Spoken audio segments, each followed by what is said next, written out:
The year is 2008. International superstar Drake Bell is playing a sold-out show in front of 10,000 screaming fans at the National Auditorium in Mexico City. At 22 years old, he's already done things most people could only dream of. He's one of the most recognizable stars on TV for his generation after co-starring in The Amanda Show and Drake and Josh on Nickelodeon. Drake and Josh has just finished its final season, and Drake is poised to make a successful transition into the music industry after releasing 2 studio albums, selling hundreds of thousands of copies, and hitting the Billboard Top 100 chart in 2006. This could have been Drake Bell's legacy. It should have been Drake's legacy, but it's not. Now to a story getting a lot of attention online. A former Nickelodeon star is out on bond tonight after being charged in a case involving a 15-year-old girl in Cuyahoga County. Your Honor, I just want to say today that I accept this plea because my conduct was wrong. I'm sorry that the victim was harmed in any way, but that was obviously not my intention. First, I would like to start out with saying that I don't really care if anyone believes me, as this is my story and my life, and something that I went through. It wasn't until recently that I actually realized that abuse isn't something that all women have to go through. This doesn't surprise me and shows what a coward he is. But I am not a coward, and that is why I'm going to reveal all of the details of the crimes that he committed against me. I'm Jabroni, and this is Drake Bell, from co-star to convict. Jared Drake Bell was born in 1986 in sunny Newport Beach, California. When he was just 5 years old, with the help of his dad, he became a child actor and started getting minor roles in shows like Home Improvement and Seinfeld. Drake would get his big break after getting picked for roles in 2 shows on Nickelodeon that would end up becoming some of the most popular content on TV for kids at the time. These shows were coincidentally created and produced by Nickelodeon's most infamous creep, Dan Schneider. Drake's natural music chops and some lessons from Roger Daltrey even opened the door for him to co-write and perform the intro song for the show. Drake and Josh would go on to win 13 major awards for kids TV, catapulting the co-stars into the mainstream. How are you guys? What brings you out? It's Nickelodeon, right? Oh, of course, you gotta show support for Nickelodeon, come out and because we're on it.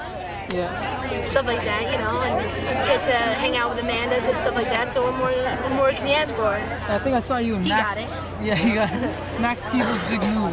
Yes, I was in that. Are you gonna do more features, or are you gonna stick to TV? Do you prefer one over the other? I love them both, We're sticking to TV, we're doing a show. Yeah, acting, plug the show. I'm plugging it. Acting is just a lot of fun for me, and that wasn't awkward at all. And we're shooting a new pilot next month called The Drake and Josh Show on Nickelodeon, so that should be pretty exciting. And just making a living, working. It's a lot of fun. I bet I'm gonna look for that, guys. Thanks a lot. Good luck to you very much. Thank you. You talked way too much in there. Thank you. I'm sorry. After Drake and Josh wrapped, the duo would make 3 movies together before they each went their separate ways in 2008. Drake began touring to support his music career and noticed a big difference between his fans in America and his fans in Mexico. I love it out here. And the people are amazing, and it's really... It's like there's a lot of love here. There's no like you don't shake hands, you kiss, you hug. It's really I really love the atmosphere and the environment here. It's great. During the next several years, though, Drake's career would slowly start to lose momentum, with him stooping so low as to appear in a now deleted Shane Dawson video in 2012. Why are we still here? Just to suffer. Every night. Feel my leg and my arm.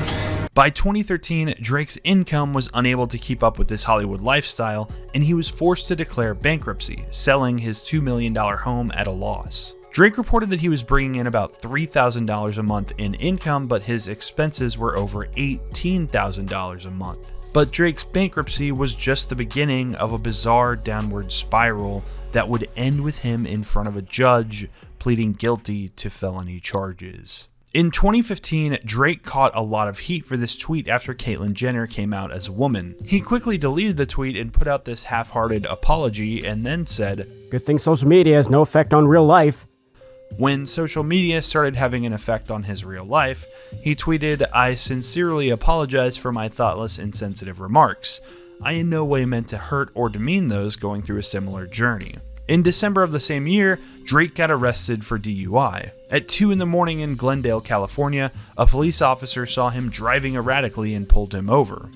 After smelling alcohol coming from the car, he had Drake take a field sobriety test, which he then failed. Once in court, the public learned that this wasn't Drake's first DUI. He had gotten another one in San Diego in 2009. He was sentenced to 4 days in jail and got out after only 1 day in jail for good behavior. In 2017, Josh Peck got married, but Drake was nowhere to be seen. It wasn't because he skipped the wedding, he just wasn't invited. Drake tweeted, "When you're not invited to the wedding, the message is clear. True colors have come out today. Message is loud and clear. Ties are officially cut. I'll miss you, brother." According to Josh, they hadn't spoken in over 3 years, and he made it sound like they just drifted apart. By this point, it seemed like the only thing going right in Drake's life was his relationship with his Mexican fan base. In 2019, he posted a picture of his Mexican voter registration on Instagram and tweeted out that he would only be using social media in Spanish from then on. And then he started going by the name Drake Campana, the Spanish word for bell. A lot of his American fans found this to be bizarre behavior, but his fans in Mexico generally seemed to accept and appreciate him. He was still touring in Mexico and selling out arenas, so why not lean into it? Maybe he could rebuild his reputation and his life by starting over in another country. But there were skeletons in Drake's closet, and they were all about to start talking. First, I would like to start out with saying that I don't really care if anyone believes me, as this is my story in my life and something that I went through. It wasn't until recently that I actually realized that abuse isn't something that all women have to go through. When I started dating Drake, I was 16. I was homeschooled. I moved in with him. I was singing. It wasn't until about a year when the verbal abuse started. And when I say verbal abuse, imagine the worst type of verbal abuse you could ever imagine, and that was what I got.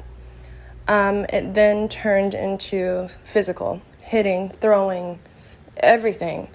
At the pinnacle of it, he dragged me down the stairs of our house in Los Feliz. My face hit every step on the way down. I have photos of this. I don't even want to get into the underage girls thing. I mean, I will, but I'm scared. The woman in this video is Melissa Lingefelt. She dated Drake Bell from roughly 2005 to 2008, while Drake was at the peak of his acting career. After she posted the initial video on TikTok, multiple women messaged her, sharing their stories about Drake, which she then reposted. Lots of allegations were made during this time, in addition to Melissa's, and one of the most notable came from Peyton Lopachin, who also dated Drake about 5 years after Melissa had. She claimed that she was also abused by Drake, and the two also agreed that he had sex with hundreds of underage girls. The volume and seriousness of the allegations made people believe Drake would quickly be put in jail. But people on Twitter began to question Melissa's motivations and even her identity. One poster pointed out that the girl in the TikTok and Melissa looked quite different and have different names. Melissa responded that Jimmy Ono is just her online name that she posts under, and she had a little lip filler making her face look different. That combined with 14 years can definitely change someone's face. Drake denied all the allegations flatly, questioning if Melissa was just after more money or attention and threatened legal action. According to Drake, she had just recently contacted him to ask for money in the prior year. In response, Melissa posted another video on TikTok showing what she claims are bruises from an incident when Drake dragged her down the stairs of their home in Los Feliz, California, the same one he had been forced to sell years early during his bankruptcy. This video with the photo was posted in August of 2020, after which Melissa just went back to posting normal videos dancing and doing voiceovers. It seems that the whole thing just kind of quietly fizzled out after this. Until now. In June of 2021, less than a year after the allegations from his ex-girlfriends, Drake Bell was arrested by the Cleveland Police Department. He was charged with attempted endangering of children and disseminating matter harmful to juveniles. The alleged victim was this girl, who had contacted the Toronto police back in 2018, who then passed the case along to Cleveland police. You understand what we're doing here this afternoon, is that correct? I do, Your Honor. Very good. Felony of the 4th degree, attempted endangering children, carries anywhere from 6 to 18 months in prison in monthly increments and or a fine of up to $5,000. Do you understand the potential penalties? I do, Your Honor, yes. Do you understand if you plead guilty, that is an admission by you that you did these crimes? Yes, Your Honor. How do you plead to count one? Attempted endangering children, felony of the 4th degree. Guilty.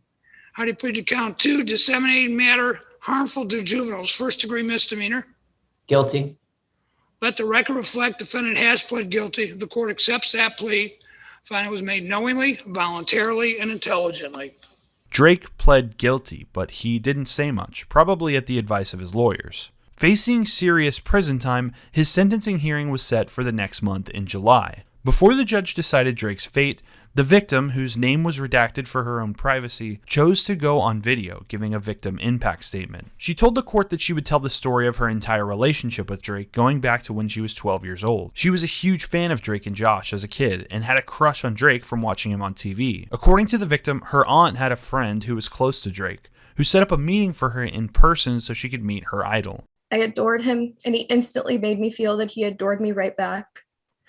From the time I was 12 to 15, my aunt took me to meet him and spend time with him many times.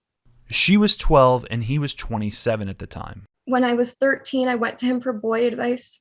He told me that I was beautiful and that boys were stupid. He then sent me a photo of myself that he had screen capped from my Instagram, telling me that I was, quote, such a cutie. I took and uploaded that photo online a year earlier when I was 12 years old. He saved that photo of me onto his phone. I didn't realize how disturbing that was until many years later. She claims that after she turned 15, their conversations turned inappropriate. She trusted him and confided in him, and she was afraid to make him mad. She says that in 2017, she went to see him in concert where he took her backstage and had her perform oral on him. She then says that her aunt took her to meet with Drake in a hotel room later that year where he forced himself on her again. I idolized and looked up to him, and he took that and broke it in the most sickening way possible. He is the epitome of evil. I deserved better than to be used for his sick desires and for my suffering to be used for his amusement. Jared Drake Bell is a pedophile, and that is his legacy. Thank you, Your Honor. But this was not what the prosecutors and the defense had agreed upon. This wasn't even what he pled guilty to. And according to the court, many of the details of this story hadn't even been brought up before this moment. Drake had pled guilty to violating his duty of care for a minor, putting her in a dangerous situation. He also pled guilty to a charge that can be levied basically for having an obscene conversation with a minor without sharing the photos she mentioned, which would be a different charge, let alone any of the allegations of what she said happened during their physical encounters. If the prosecution had pursued these allegations, Drake would be facing a very different set of charges. Drake's lawyers, of course, brought this up before the judge handed down his sentence. While the victim's statement was moving, the prosecution must not have had sufficient evidence to think they should go down that path. Drake's lawyers also reminded the court that there was one instance during the investigation where the victim had provided a statement that was discovered to be untrue and then backpedaled on it. It doesn't mean Drake actually did all of that stuff, and it also doesn't mean that he didn't. Drake's lawyer said that he had also suffered enough, saying that being famous and accused of all this publicly had already done irreparable damage to his reputation that would cause him to not be able to get work. But the judge replied that the only reason he had access to the victim when she was a child was because he was famous. At the end of the hearing, the judge ended up giving him 2 years of probation and 200 hours of community service. All Drake had to say for himself was this. Your Honor, I just want to say today that I accept this plea because my conduct was wrong. I'm sorry that the victim was harmed in any way, but that was obviously not my intention. I have taken this matter very, very seriously. And again, I just want to apologize to her and anyone else who may have been affected by my actions. Apparently, his probation and community service has left him with enough time left over to be on Twitter a lot, where he's totally not pumping and dumping totally legit crypto projects such as these NFTs, which totally have a ton of real value. Imagine being on probation for endangering a minor and you're just spending all of your time at home shilling crypto on Twitter. Drake also revealed during the trial that he's been secretly married for 3 years and that they have a son together. If you enjoyed this video, you'll probably also really like my video on the downfall of Shane Dawson, which you can watch here. And as always, thanks for watching. Stay weird, Internet. See you next time.